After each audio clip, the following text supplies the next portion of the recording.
Some speakers have aged poorly, like the Madre. Pre-war junk. The speakers emit a signal that'll set off your caller if you stay too long. There are damaged speakers and shielded ones. The damaged ones you can destroy at range. Don't get close. You can't switch them off like a radio.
Picking up an emitter signature.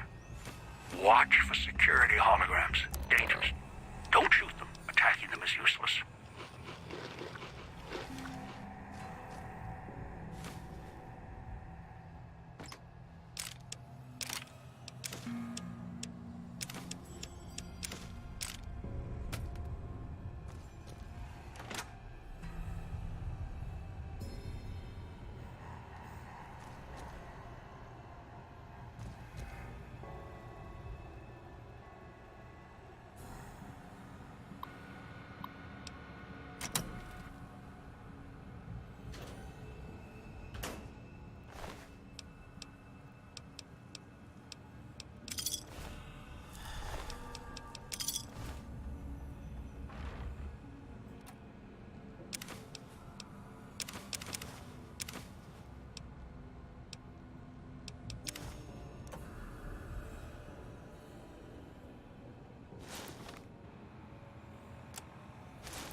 they're shielded. Must be a way to shut them off somewhere else.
done.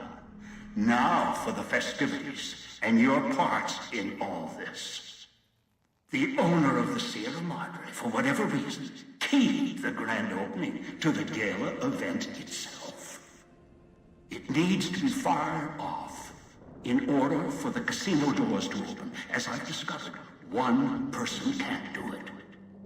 So get your team into position indicated on your Pip-Boy, then trigger it properly.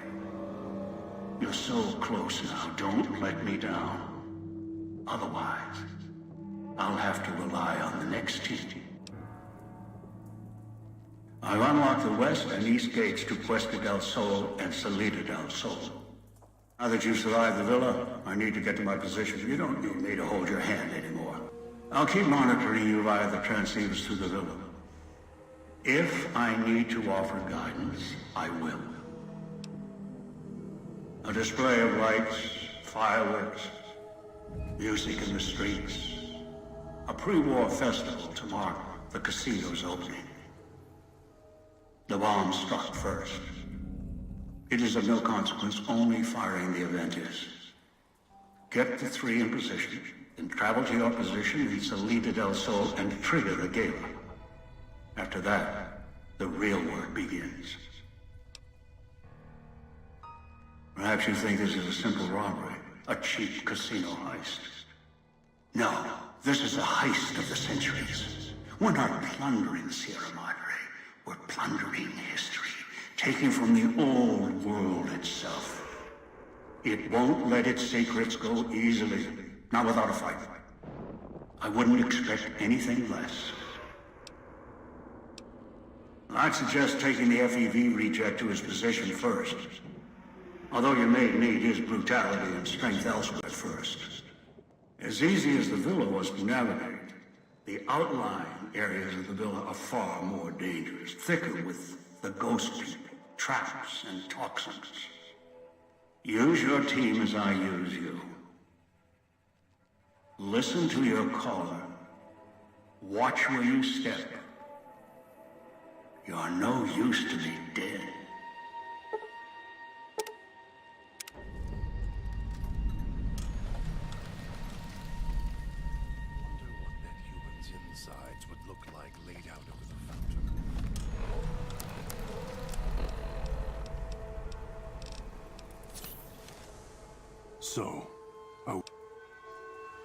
The gala event is the way to bring the old man out. He won't show himself, so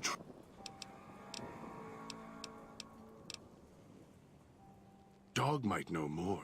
You should ask him. Beware the answer, because I think Dog got hungry. He couldn't help himself. I tried. I always try, and he keeps giving in. Maybe it's familiar, comfortable. Practice makes perfect. And as much as it bruises my ego, some things require brute strength. In the right combination. Besides, none of your assembled band of thieves look able to rip a 200-year rusted power switch down like a machete to fire up an entire town. You're a brave one. All it takes is the right command. Whenever Dog hears his master giving orders, I go back in the cage. So that leash on your wrist, and the one on your neck.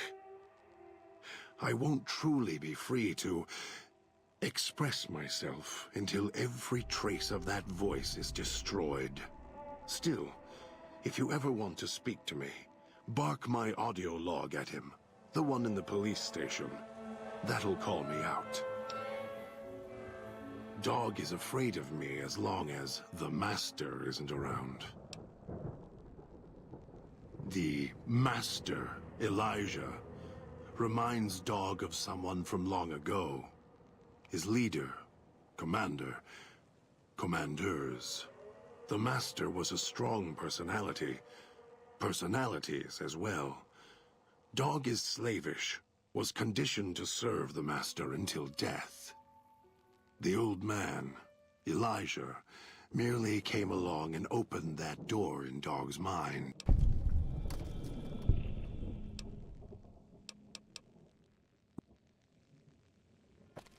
Was that him floating above the fountain, the boss man? The one who put these bow ties on our necks? Sure does like to make a presentation. We should keep it down, or else the ghost people are going to swarm the gates. Vera hologram or no. Yeah, don't you? Or guess Vera Keys got lost along with the rest of the Hollow archives when the bomb hit, huh? Ghost in name and image.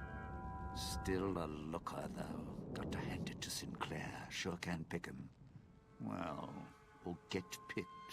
Whichever. Vera was a big star back before the bomb. Not the best actress, but, well, she had other talents. Nice voice, nice legs. For some reason, Sinclair, he built this place. She caught his eye. Once he was hooked, that was it. Had to have her.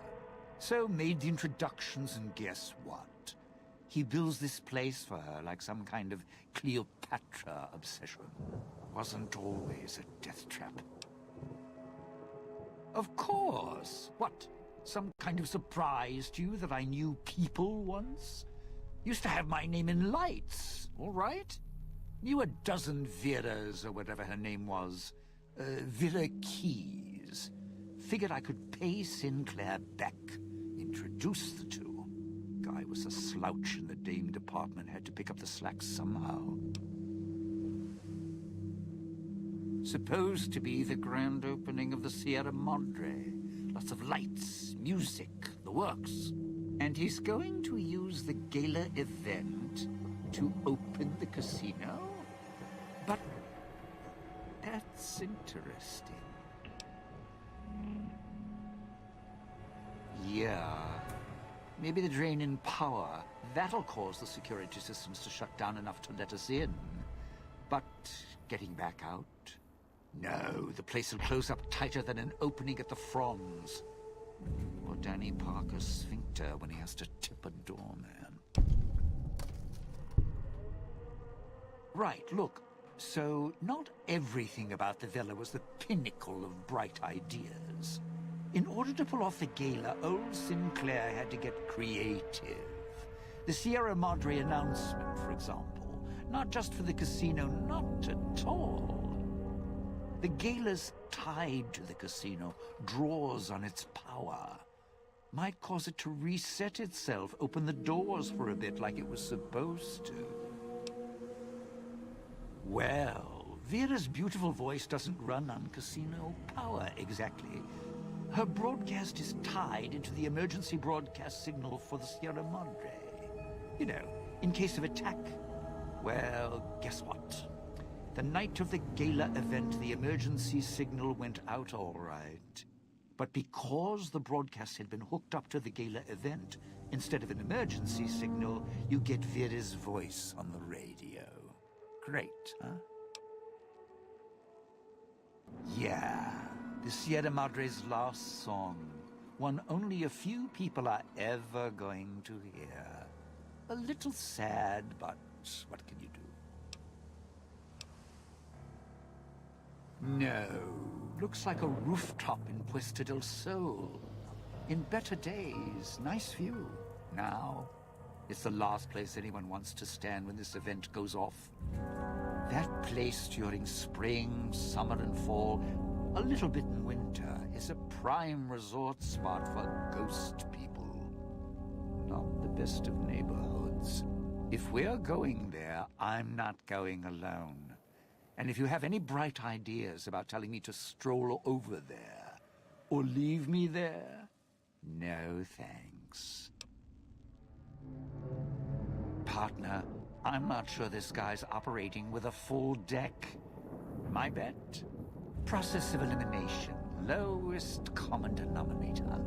He figures the strong man's needed somewhere, even if it sounds like the strong man's two minds about it.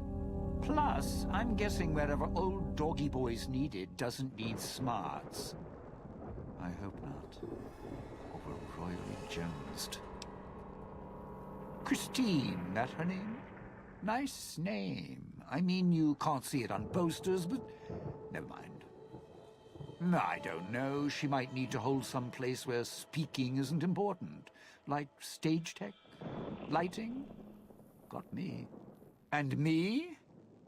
I've had prime billing in Europe, New York, and this gig doesn't feel like that. Don't get me wrong, I can hold an audience, conduct a score from the rooftops, but I'm guessing I'm the odd man out in this whole heist. Odd man out, dead weight. Someone you need holding the toolbox, the nurse passing the scalpel, the chauffeur driving you to the concert. Any guy with hands is who he needs up on that rooftop.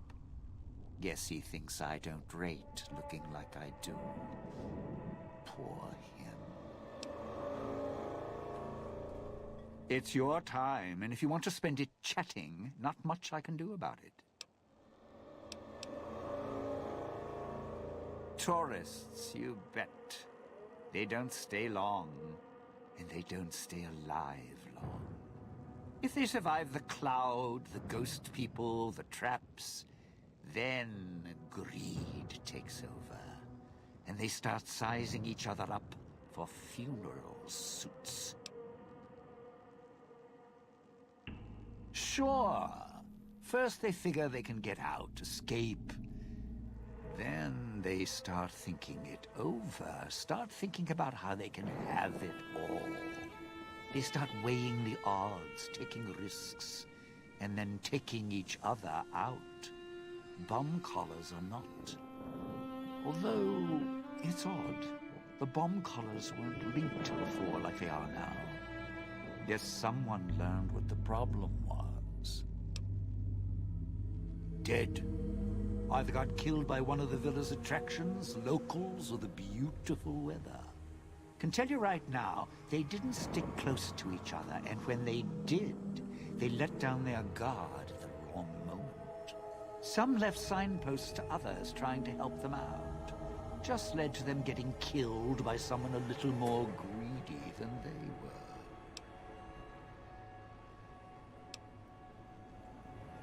Well, considering my life's on the line too, yeah, a few things.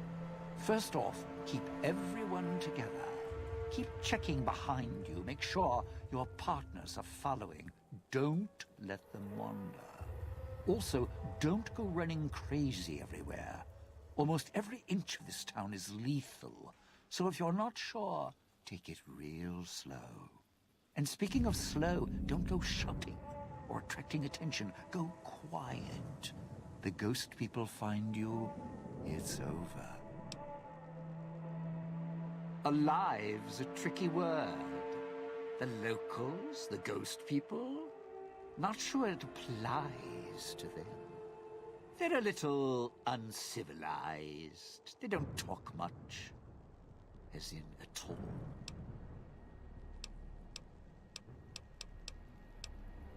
Friend, there's more mysteries in heaven and earth. Wait, no. There is more between heaven and earth. Oh, forget it. I'd sooner ask what makes me an undying son of a bitch than spend any thought as to why they crawl to life here. I'm counting myself lucky I still have my faculties. They sure don't. Then again, they may not have had the focus I do. Always had the Sierra Madre to keep my mind occupied.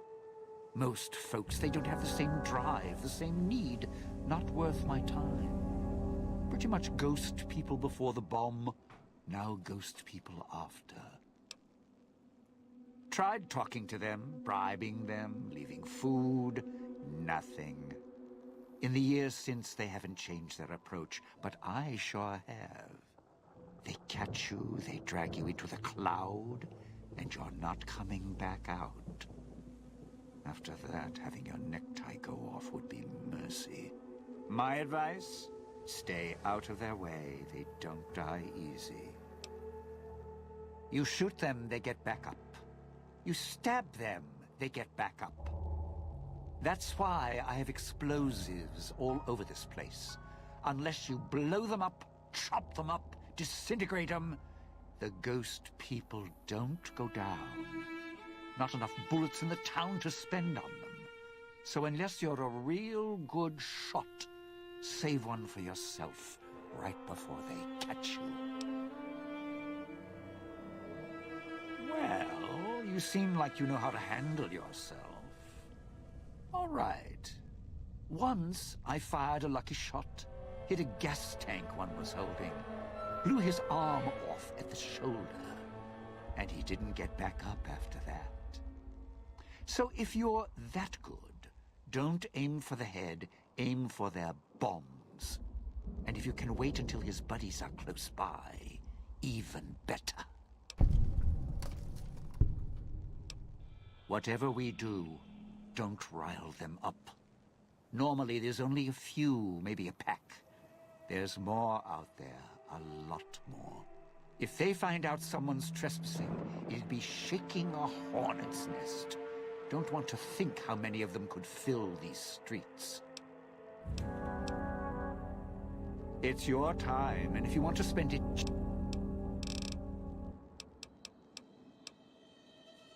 Those little company stores. Sinclair's toy boxes. Put in a casino chip, get a treat. Like you're some dog doing tricks. Take any of the casino chips, put them into the machine, and you'll get something out. A snack, a cola, something to mend a tear in your shirt. Sometimes you have to know exactly what to ask for. Other times, there's codes for, unconventional items. For emergencies. Yeah, well, machines like those weren't unusual before the bomb. Maybe to you they're amazing. To me, they're grifters without the personality. Sinclair made sure if you spent money here, it went one direction. Although that's not how he described it. Called it self-sufficient. Like he was doing the residents a favor. Right. If it's an emergency, you can get chems for any, condition. Sinclair left that for doctors and trained professionals, not the common folk. Even security and maintenance could get special supplies out of them. Staff had codes on little cards they could use to unlock them. Around. Don't have much use for them myself. Not worth the risk to get them. I got all the basics covered as long as I have the chips to pay for them. I don't need much.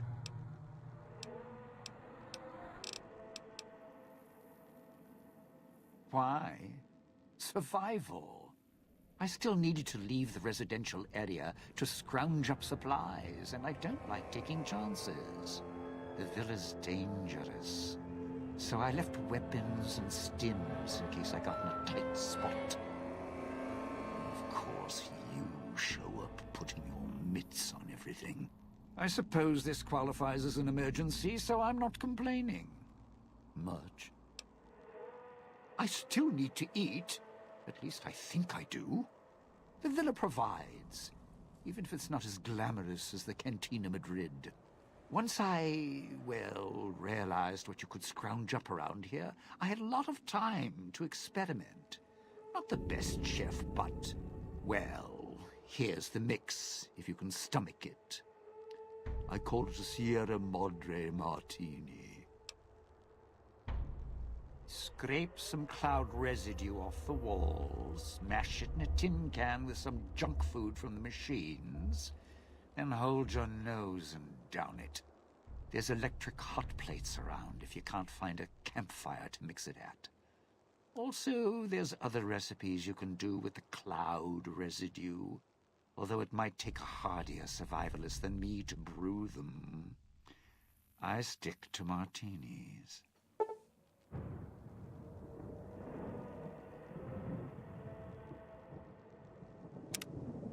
Of course you do. The cloud showed up after the bomb, I think. I got used to it in small doses. Now it covers the city. Over the years, it kept climbing up out of the Sierra Madre until it was curtains for the sun. Didn't see the sky again. Doesn't seem to bother the ghost people. Can't see through it too well, though, so sometimes I can use the cloud for cover. If I get desperate.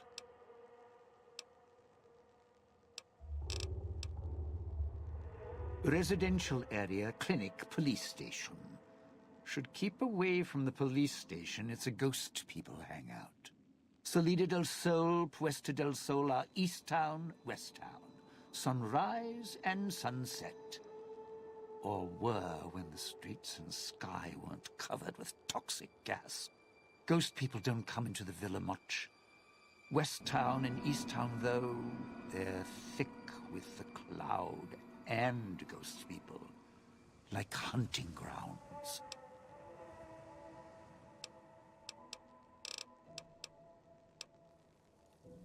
Not one for fighting, if we can avoid it.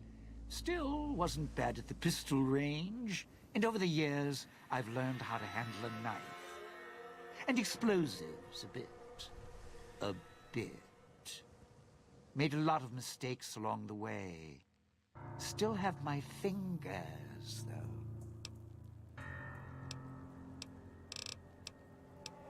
I'd shed a tear, but I'm sure we'll be chatting again.